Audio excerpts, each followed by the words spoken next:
Magandang umaga po mga friends at followers. Ngayon po ay Sabado, March 15, 2025. Nandito ako sa Area 1 at ipakita ko sa inyo yung mga bagong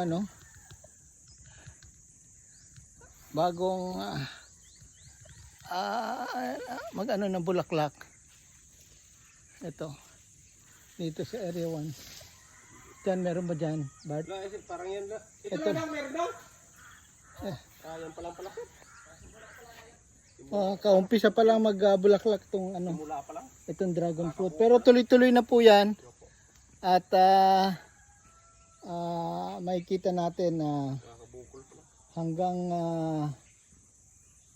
ngayon March, May. So katapusan ng March or pagitan ng May, meron na po tayong mga bunga na maganda naman yung ating at umulan daw ng isang araw. So yan po yung binabantayan natin ngayon. Nandito rin yung mga bagong tanim natin. Maganda rin ang mga dito. Maganda rin yung mga tubo ng suloy. At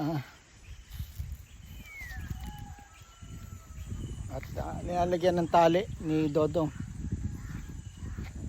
So yan po yung ating report ngayong Sabado, March 15, 2025. Good morning at happy Saturday sa inyong lahat. Salamat.